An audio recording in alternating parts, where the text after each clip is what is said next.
bisa sih udah selevel negara terjadi pemalsuan dokumen, boy?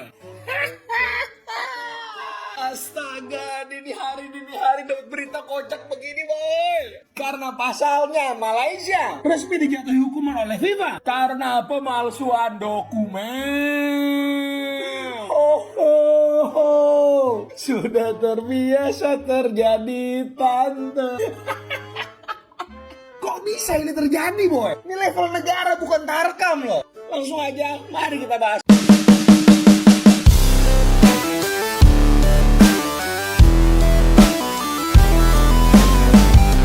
Sepak bola Asia Tenggara kembali berada di pusaran ketegangan yang tidak biasa.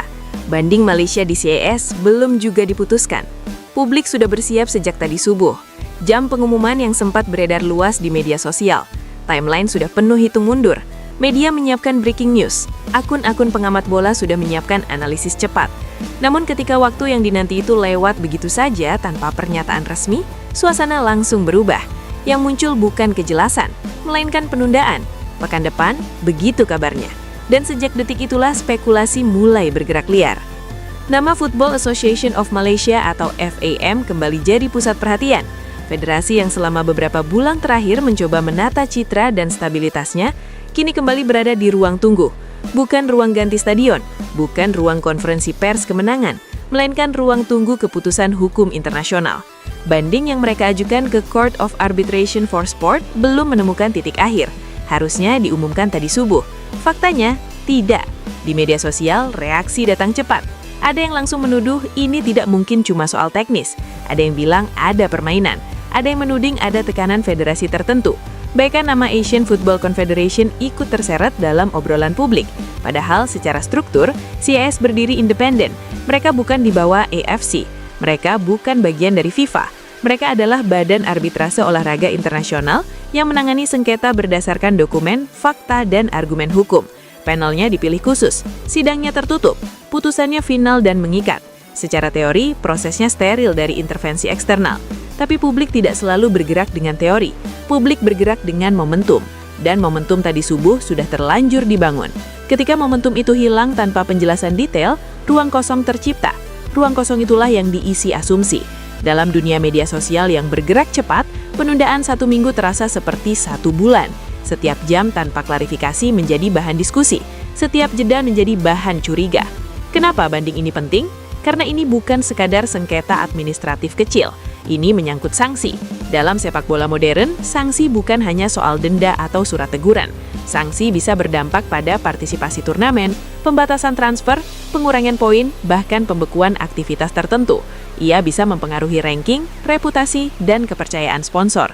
Jika banding diterima, Malaysia akan merasa namanya dipulihkan. Jika ditolak, maka catatan itu akan menempel lama dalam sejarah federasi. Menariknya, FAM sempat melontarkan kalimat yang memancing perhatian. "Cie, ada yang nungguin kamu di sanksi berat." Kalimat yang terdengar santai, bahkan bercanda. Tapi di balik nada ringan itu ada pesan tajam, seolah-olah ada pihak yang berharap Malaysia tersandung lebih dalam. Di Asia Tenggara, rivalitas memang nyata. Bukan cuma di lapangan, tapi juga di narasi. Setiap negara ingin terlihat paling stabil, paling profesional, paling siap. Sepak bola kawasan ini memang sedang dalam fase sensitif. Negara-negara berlomba membangun liga domestik yang lebih rapi, memperbaiki manajemen federasi, mengembangkan akademi usia muda. Ada kebanggaan kolektif yang ingin ditunjukkan ke Asia, bahwa Asia Tenggara tidak lagi sekadar pelengkap. Namun ketika satu federasi menghadapi isu hukum di level internasional, sorotan otomatis membesar. Bukan cuma karena substansi kasusnya, tapi karena implikasinya terhadap citra kawasan. Penundaan keputusan oleh CAS sebenarnya hal aneh dalam praktik arbitrase. Panel bisa saja membutuhkan waktu tambahan untuk memeriksa dokumen. Bisa ada bukti tambahan yang harus diverifikasi. Bisa ada detail prosedural yang perlu diperjelas agar putusan tidak cacat hukum. Justru dalam banyak kasus, putusan yang terlalu cepat malah beresiko dipertanyakan. Namun lagi-lagi, publik tidak hidup dari prosedur. Publik hidup dari ekspektasi. Nama AFC ikut diseret karena sanksi awal berkaitan dengan regulasi kompetisi di bawah naungan mereka. Bagi netizen, garis antara badan regional dan badan arbitrase internasional terlihat tipis. Padahal secara hukum putusan final berada di tangan panel CAS. Namun di ruang opini, realitas struktural sering kalah oleh persepsi. Dan persepsi itulah yang sedang menguat. Sementara Malaysia menunggu keputusan hukum, negara-negara lain di kawasan sibuk dengan agenda masing-masing. Ada yang fokus persiapan kualifikasi, ada yang sibuk membenahi lisensi klub, ada yang tenang menggelar uji coba internasional. Kontras ini menciptakan narasi bahwa satu federasi sedang menunggu nasib, sementara yang lain bergerak maju, padahal realitasnya mungkin tidak sesederhana itu. Jika kita bicara dampak terburuk, penolakan banding tentu akan membawa konsekuensi besar. Selain dampak administratif, moral publik bisa terpukul. Sponsor bisa mengevaluasi ulang komitmen. Media regional akan menjadikan ini headline besar. Persepsi terhadap tata kelola federasi bisa terganggu. Bahkan dalam kompetisi internasional, bayang-bayang isu ini bisa mempengaruhi cara tim dipandang. Namun jika banding diterima penuh, cerita tidak otomatis selesai. Akan muncul pertanyaan baru. Kenapa sanksi awal bisa dibatalkan? Apakah ada kesalahan prosedural? Apakah regulasi awal terlalu keras? Ataukah ada dinamika politik sepak bola kawasan yang tidak terlihat publik? Artinya, apapun hasilnya, sorotan tetap ada. Sepak bola modern tidak lagi hanya soal 90 menit pertandingan. Ia soal tata kelola, transparansi, komunikasi krisis. Federasi yang kuat bukan hanya yang timnya menang, tapi yang mampu menjaga stabilitas narasi saat diterpa isu. Cara FAM respon jam pertama setelah putusan keluar akan sangat menentukan. Apakah mereka akan tampil tenang, profesional, dan merangkul publik, atau kembali melontarkan kalimat-kalimat yang memancing tafsir. 1 minggu terasa panjang dalam situasi seperti ini. Selama belum ada keputusan, rumor akan terus diproduksi. Konten spekulasi akan terus beredar, timeline akan terus panas. Dan ketika palu diketuk oleh panel CAS, reaksi akan eksplosif. Jika diterima, akan ada perayaan dan klaim pembuktian. Jika ditolak, akan ada pembelaan, mungkin juga tudingan baru. Di Asia Tenggara, persepsi seringkali bergerak lebih cepat daripada fakta.